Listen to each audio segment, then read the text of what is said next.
Hey everyone, Ryan here at Etrailer. Today on our 2016 Chevrolet Silverado 1500, we're going to be showing you how to install the B&W Underbed Gooseneck trailer hitch. Before we do that though, we'll take a minute, check this out, and make sure it's going to work for you. So a lot of people are under the impression that these half-ton trucks, especially the short beds, you're not able to pull gooseneck trailers around with them, and that's just not the case. B&W makes this kit here specifically designed for these pickup trucks, whether it be a 5.5 foot bed like we have here today, or a 6.5 foot bed. So this will work with both of those. If you happen to have a long bed, B&W makes a separate kit that'll work the same way, that's compatible with that. Something you really need to think about when using this type of kit with these short bed trucks is going to be cab clearance. Being that the hitch sits pretty far forward, since we have a short bed, there's not a ton of space here. So depending on what type of trailer you're going to be pulling, whenever you make real tight turns, what could potentially happen is that trailer can make contact with your cab corners. And it's really just dependent on your setup. You know, if you have maybe a car hauler or something like that, where really there's not a lot going on up front, you'll probably be in good shape. But maybe you have a camper that you converted to a goose box, you know, and them campers overhang, you might run into some issues there. If that is the case, B&W does make another ball that you can use. It's an offset ball. We'll drop into the hitch and set that attachment point back about 4 inches, and that should be able to buy you a little more space there. One of the cool things about this setup too, you kind of get 2 hitches for the price of 1 almost. You know, not only can you put a goose ball in here and tow your gooseneck trailer, you can also use a 5th wheel head. B&W makes a hitch called the Companion, which utilizes this setup. It'll drop into place and give you that 5th wheel attachment. So if you end up changing trailers or have multiple trailers, whatever the case may be, you know, you'll be in pretty good shape. Now, with that said, especially with these short beds, if you do end up using a Companion, you're going to want to make sure to get the sliding type one. Again, with the clearance that you may run into, having the sliding hitch will allow you to set that attachment point further back and give you enough room. If you're familiar with the towing world at all, chances are pretty good you've probably heard of the B&W name. And there's a reason for it. They make excellent hitches and products all around for that matter. The quality construction is awesome, and when it comes to the fit and finish, it really doesn't get much better. You know, even with our setup here, it looks really good, you know, about as good as it can get, at least in my opinion. Something pretty cool with the setup as well is it's a turnover ball, right? So when you're not using it, you're actually able to store it in the hitch. That way it's not rolling around in the back of your truck.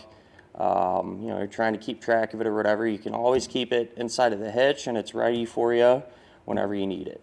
The ball is going to be a 2 5/16 in diameter, pretty much a standard for those gooseneck trailers. The safety chain openings are spring-loaded, relatively large. You know, just about any hook should fit around them, and they sit nice and flush whenever you're not using them, so they're, you know, should help limit rattling and whatnot. And having them like that is going to help with full bed access. So since the hitch sits underneath the bed of your truck, hardly takes up any space at all and isn't going to get in the way when you go to load in other items into the back here. Underneath the truck, this is a look at the hitch all mounted up, and even on the bottom side, don't really take up a whole lot of space, you know. And it has a powder coated finish. B&W's finish is actually pretty good, at least in my opinion. So with everything being underneath, I think that's important, and this should hold up for quite some time without getting rusted out or anything.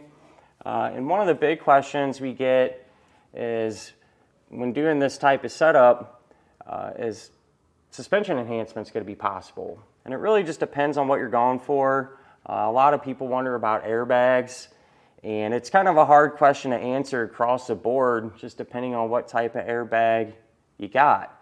And some of them would probably work, some wouldn't. It really just depends. So usually you can find that information through the airbag manufacturer and see how it bolts up and kind of get you going there.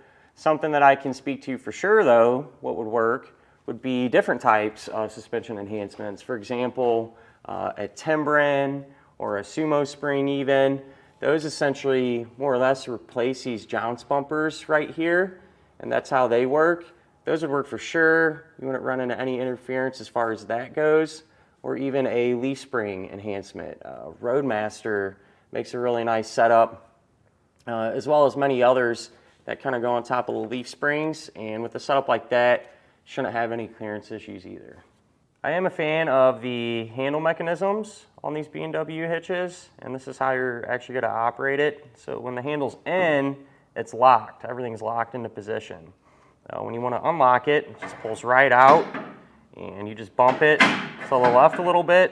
It finds that catch. It's easy to operate, and this is going to keep everything opened up. As far as the weight ratings go, it's going to have a 7,500 pound vertical load limit, so that's going to be the amount of weight pushing down, and a 30,000 pound maximum gross trailer weight rating, which will be the amount of weight pulling on the hitch. Definitely want to check in your Chevy's owner's manual though, and never exceed the weight rating of what your truck can actually handle. So you definitely want to use the lowest of those numbers. Something I always recommend too with a setup like this is in-bed wiring. That gives you a 7-way at the end of your truck bed. That way you can plug your trailer wiring harness right into that and not have to drape it over your tailgate and deal with trying to plug it into the bumper and things like that. Other than that, at the end of the day, if I was going to put a hitch like this in my truck, it would be this one. B&W, you really can't go wrong with, and a lot of people are happy with them, and I can see why, because they just work and they look good and everything else. As far as the installation goes, on this truck it really wasn't too bad, honestly. The worst part is going to be torquing down all the hardware. There's quite a bit of it, and you don't have a ton of room, but as far as the hitch going up and not really having to modify a ton of stuff, it really wasn't too bad. So stay focused. You should be in pretty good shape. And with that in mind, why don't we go ahead and get started on it now. To begin our installation, you're going to be underneath the back of your truck. And first thing you want to do is temporarily lower and remove the spare tire, which I've done. It just gives you a lot more room to work. And we're going to be lowering our exhaust down some too. So prior to doing that, I like to take a strap and just run it from side to side. That way the exhaust will have some support. We can kind of help control how fast and how far we actually let it come down. There's going to be 3 rubber isolator hangers like this one here that we can remove to let the exhaust come down. So I sprayed them down with soapy water, and then you can just kind of work the exhaust back and forth. It helps to loosen everything up. You can take a big pry bar and just work one end of that hanger off from our exhaust system here. There's that one, and then there's 2 more if you just continue to follow the exhaust forward.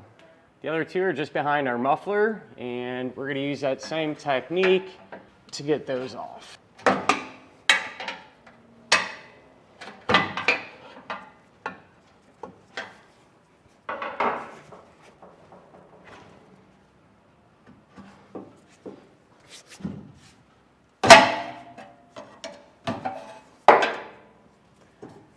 Once you get those 3 removed, you can loosen up the strap a little bit and let the exhaust come down a little ways. We're going to have this heat shield here. We're going to have to cut a section of it out. That way don't interfere with our hitch. And so you'll have this hat channel here essentially directly above the rear axle. And then the next hat channel towards the front of the truck, that's a section of heat shield we're going to remove. So you can use some snips or some other type of cutters that you got. I'm just going to use a multi-tool and get this section out of our way here.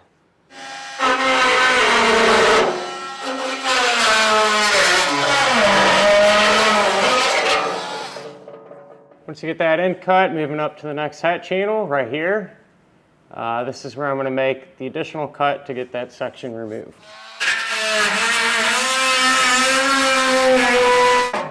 this piece out of her way. And if you didn't quite make a completely flush cut with this hat channel, if you got a little overhang, make sure to clean that up. You can kind of flatten it out with a hammer or cut a little bit more out of there. You want to get in the bed of your truck and you can measure. That way we know where we need to drill out our opening for our hitch. And there's measurements in the instructions, so make sure to follow those. A couple words of advice: whenever you're measuring this, make sure you actually measure from the end of the bed and not the tailgate, you know, so from here up. And if you have a spraying bed liner or anything along those lines, compensate for that, you know, because that does add a little bit of space there. So mark that out, and then you can measure from wheel well tub to wheel well tub, split the difference, and that'll give you your center where you can put your mark, and that's where we're going to need to drill. Our center here is where I'm going to drill, and I'm going to start with a pilot bit, just a smaller bit.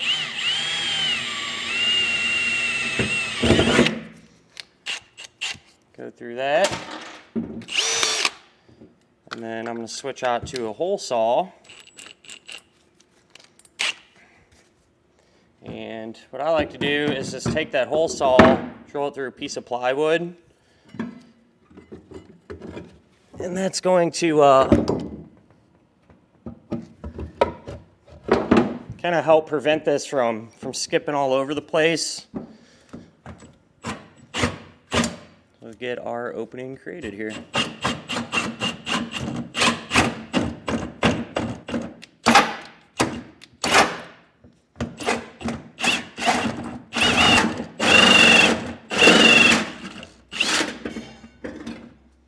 Came back with some sandpaper and just kind of smoothed out this edge here. That way we don't have any sharp metal. And since we have bare metal now, I'm going to come back with a paint stick and put a layer over it just to help prevent rust. Use spray paint too, whatever you got. We'll do the trick. If your truck has these wheel well liners, we're going to need to get it removed. And I'm going to do just the passenger side one for now. If later on, if the driver's side one's going to be in the way, we'll pull that one out, but we'll see if we can get away with just doing this one for the time being. But there's going to be a handful of T15 Torx bit screws kind of just run throughout the whole liner that's holding it in place. So we'll just work our way around here and get them all removed. To get all those fasteners removed, you can kind of peel down on the edge of the liner all the way around here and just work it out of position. Once the wheel well liner's out of the way, you'll have this hat channel here almost directly above the rear axle, and in front of it you're going to need to measure out. You can follow the instructions and create a little opening here. There's this flange that hangs down that'll be in the way when we try to put some components in. And so I'm going to cut that material out. I think the easiest way will be just to use a rotary tool, but a multi-tool or whatever else will work fine as well, whatever you think. We'll get this out of the way here.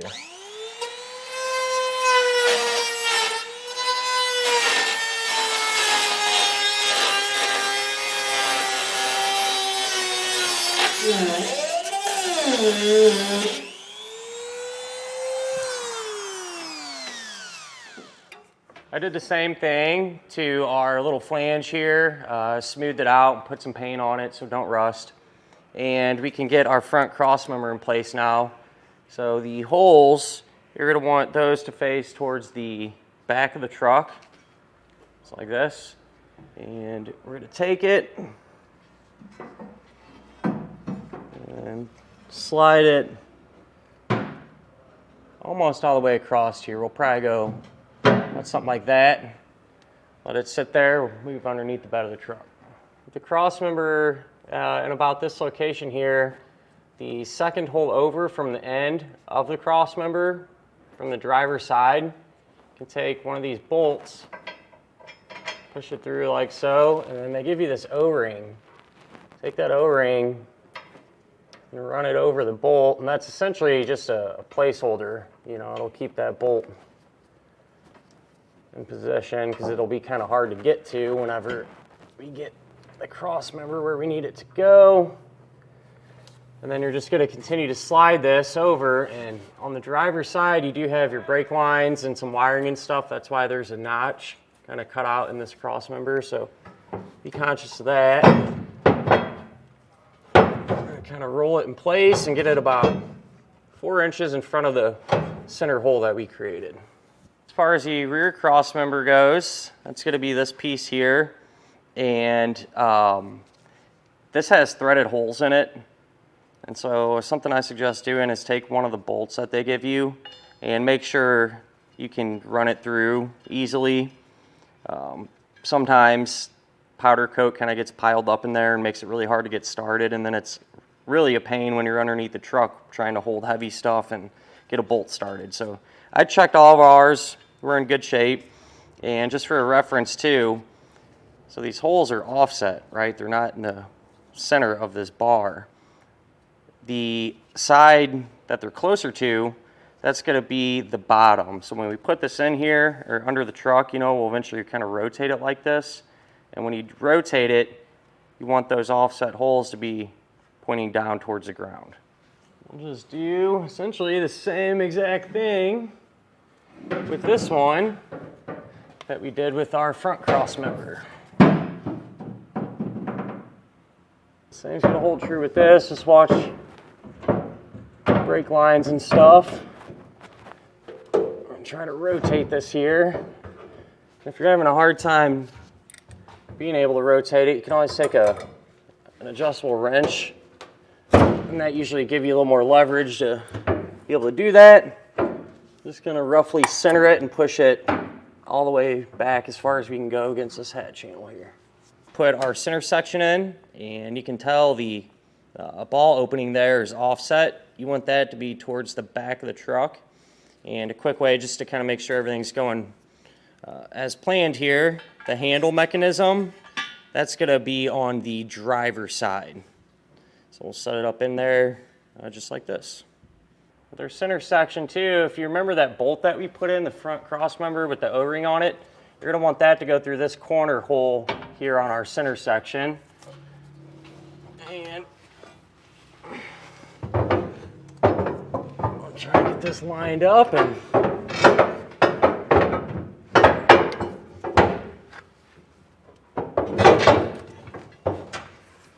so get that through. And then for the time being, we're just going to take a bolt, put it through a couple of openings there, so this will at least kind of stay in place. For the center section, so where it butts up with this beam here that has the threaded holes in it, the bolts that you're going to put in, there's going to be 4 of them, so 2 on each side. Just a bolt there, and then you can put on a split lock washer and then a flat washer. You're just going to get all of these started hand tight. For the front cross member, you're going to have 3 attachment points, so the one on each end. So driver's side, we had that one that we put the O-ring on. Over here on the passenger side, you have this one, and then there's one in the center. But what you'll do is take your bolt, push it through. You'll have a flat washer, split lock washer, and a hex nut. We'll get all these hand tight. Something that I like to do is kind of build this little apparatus here. What it's going to accomplish, it'll take our hitch and pull it up tight against the bottom of the truck and kind of keep it there. Because it's a good idea to come in here, make sure everything's lined up and everything. Essentially all I did, just took some blocks of wood and got a little distance over it, and then just took a strap, connected the strap to the little bar inside of the hitch there and pulled it tight. Move back to your wheel wells now, and we can get our side plates ready to be installed. So first thing, you have this oval shaped hole. We're going to be using that as an attachment point. And if you have any rust or undercoating or stuff built up in there, come in with some sandpaper and just kind of freshen it up, get it clean. Then you're going to have this spacer block and a carriage bolt. All right, put the carriage bolt through there. And you want to have all this hardware that I'm getting ready to show you ready, but you essentially do one of these deals to get the whole block inside of the frame, and you want to, hold on to the bolt there. And then this piece is going to go over it. And you want that to line up in the frame there, just like that. From there, there's this retainer that threads on. And you want to be applying pressure to this bolt the whole time while you're doing this, that way it don't come out of place. We'll run this all the way down. Get it as tight as you can by hand. And everything felt good. Didn't feel like that thing popped out or anything. And if you want to, you can take a screwdriver, just kind of bump this a couple more times to get it tight. So I think we're pretty good there. And then we'll take a flat washer, put that right on over the bolt. We'll grab our side plate now, and these are going to be side specific, so check the diagram in your instructions. One of the easy ways to tell, this long portion here, that's going to face towards the back of the truck. And so that hole there is going to go over the stud, set like that. Then you can put on flat washer, split lock washer, and a hex nut, and get it hand tight. For the front here, where the side plate will attach to our front cross member, you take a regular hex bolt, push that on through, and another flat washer, split lock washer, and a hex nut. For the rear cross member, this on our side plate here, just another hex bolt, split lock washer, flat washer, and that's actually just going to thread right into the rear cross member. We're also going to have this here clamp. The top, you can see there's a little indentation there, so you want that to face up. That little hole there in the bottom corner, that's going to face down towards the ground. And this is going to wrap around the frame. Make sure if you have any wires or anything like that on the back side of the frame, you're not going to pinch them, and that's actually what this indentation is for on the driver's side. There's some lines there that this gives it that clearance it needs. But take that, run it through our side plate. And then you can take a split lock washer,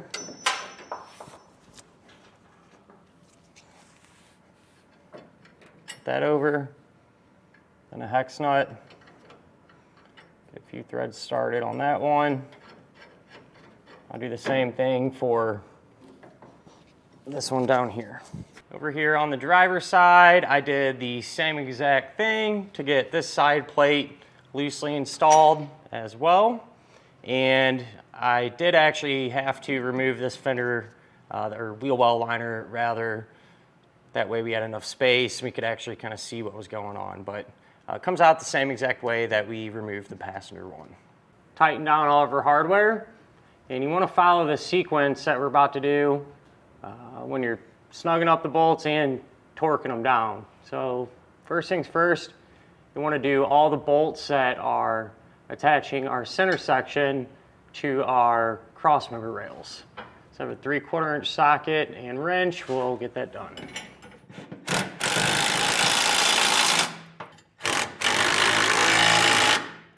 Once the center section's done, you can focus on the clamp, so that part that U-bolt essentially that went around our frame. When you're doing these, you want to kind of alternate, so get the bottom snug, then work up to the top. Just kind of alternate back and forth. You want that clamp to be drawn together evenly.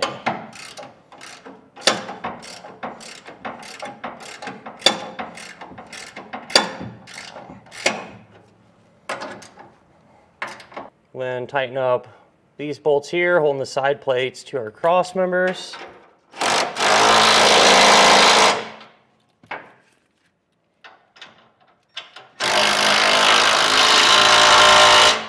Make sure you do that to the other side, which I've done, and then once that is complete, we can snug up this fastener right here.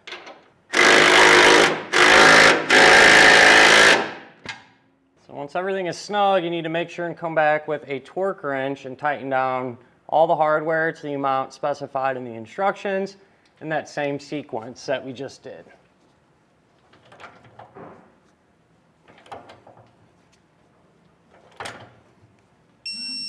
Once you got everything all torqued down, you can come back underneath the truck, and on the driver's side, we have our handle. You take the rubber in, put it through that opening, and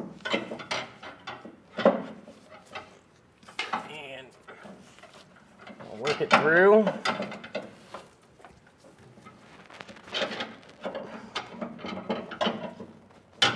It's pretty tight, so you just have to kind of find that perfect opening to get everything through. But once you do, the end of that will line up with the mechanism there. You'll take this small carriage bolt, put that through the mechanism, through the eyelet on the handle, and on the back side, we can install this flange nut. Once it is hand tight, you come back with a 1/2 inch size socket and snug it down. Drill out our safety chain openings now, and there's going to be multiple sets of holes in the center section, and you want to choose the ones that are lined up with the corrugation in our bed, meaning, so for example, these here are pretty much flat against the bottom of our bed, while these here, the corrugation goes up, so there's a little gap in between there. So that's how you figure out what ones you need to use. In our case, we're using the inside ones. So we'll take our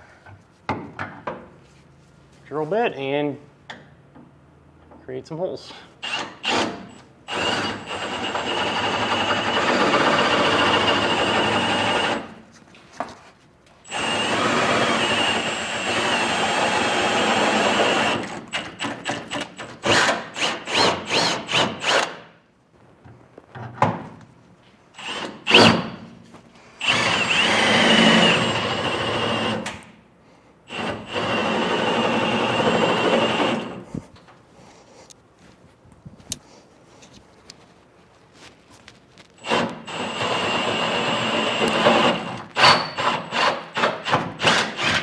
I got rid of our apparatus, move that out of the way, and then our holes where they come through, I just took some sandpaper and cleaned them up a little bit and put our paint on there, just like how we did this big opening here.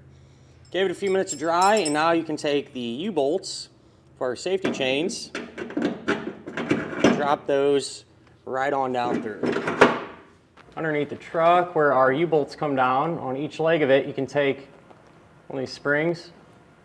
Big end of the spring is going to go up. We'll take the hex nut, get that on. And then we're just going to tighten up the nuts until they're flush with the ends of the U-bolts.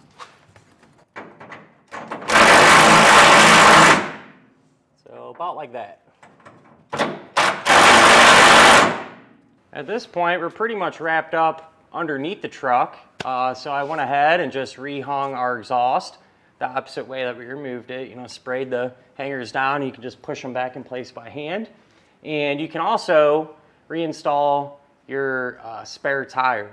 I'm going to hold off on that because I'm going to do some more work. I'm going to be doing airbags on this particular truck, so I'm not going to have that in my way.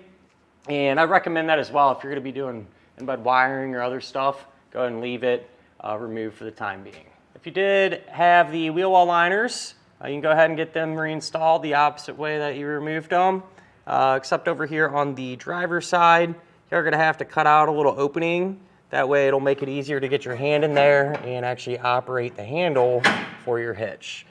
With this, it's kind of almost like a tough cardboard. You can just use a pair of snips or really good scissors and be able to cut all this stuff out. And you hop up in the bed of your truck, clean everything out, and if you're ready to pull your trailer, go ahead, drop the ball on the hitch and lock it down.